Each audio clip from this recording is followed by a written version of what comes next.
we gonna talk about law and enforcement in week 13. And with me again, Putri Nabilla N.S. So here we're gonna talk about two types of law. The first one, civil law, and the second one is common law. Civil law derived from the Corpus Juris Civilis written by Emperor Justinian in the 4th century.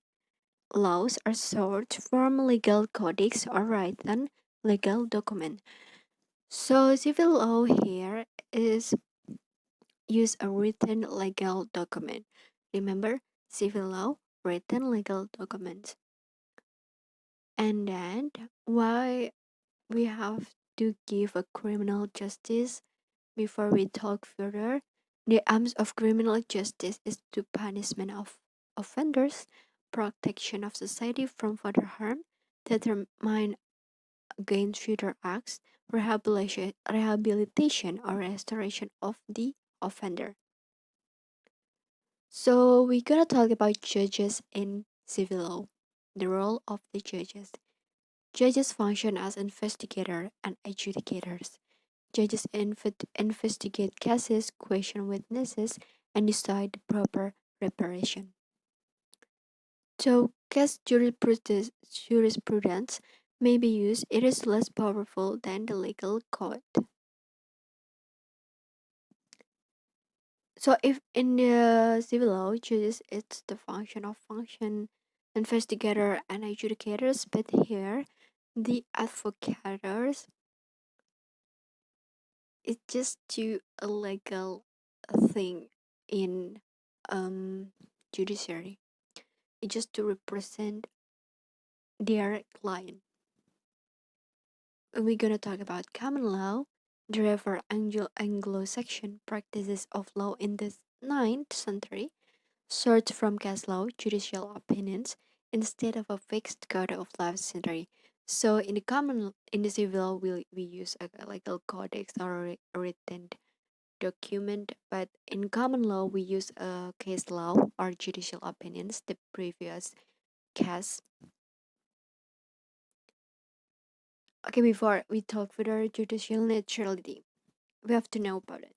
So the main function of the judiciary is to interpret laws and help uphold justice. Like in the week of political apparatus, if you are not mistaken, if you are not forget, I mean. So judiciary task is to uphold justice. So here, judicial must be neutral. Ideally, the judiciary should be clean from political bias and influence. Reason for allowing justice tenors to maintain neutrality and demotivate from politicization. Politicization, it's a term, if I'm not mistaken, politicization is a term in, politic manipulation, stuff like that. And in common law, the role of judges and the role of lawyers. So the role of judges here is for previous decision made by a judge can be used as a basis for further decision as a case jurisprudence.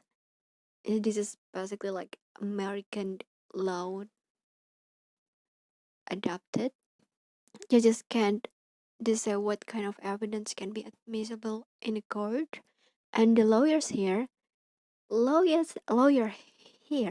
is very has important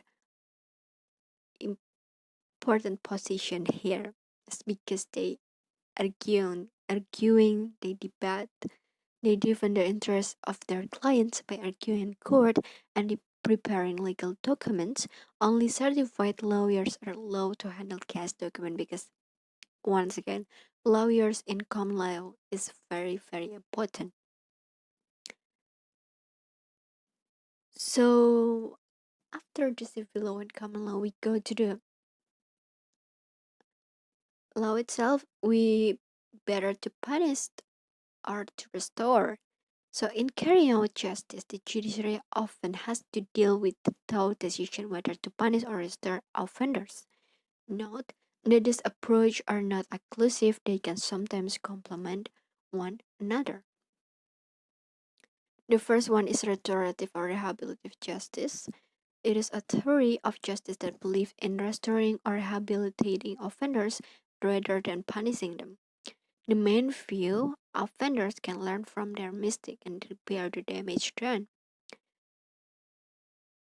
Merely peeling, however, it is an alternative theory that shows positive progress in reducing a recidivism.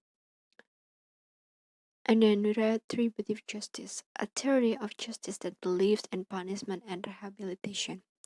The main view is offenders of the law deserve punishment for their offenses. And intuitively makes sense, has some moral appeal. A for A, body for body, and may also deter future defense. So if we had question what is the best justice for a terrorist, if we try to restore terrorists might not resonate well with conservatives, takes more effort and resources, not effective against hardened ideologues like Osama bin Laden. So, but terrorists can be restored and used as a countermeasures. Rehabilitated terrorists less likely to re-engage in terrorism. So the conclusion here, the judiciary serves to uphold law and order alongside law enforcement agencies. The judiciary may be politicized and lose judicial neutrality. The important question of the day is how can we make sure judicial neutrality is upheld? In designing a system of justice, we need to understand how who to restore and when to punish, when to restore and when to punish. So I think that's all for law and enforcement. We have talked about common law and civil law. We have talked about the restorer to retributive justice. See ya. If you once again, if you have any question or comment, you can find me on the previous contact, my email. And thank you for Mr. Gusti Bagus Agastia that has been given material so well. And I'm sorry if I have I have a mistake here. Thank you.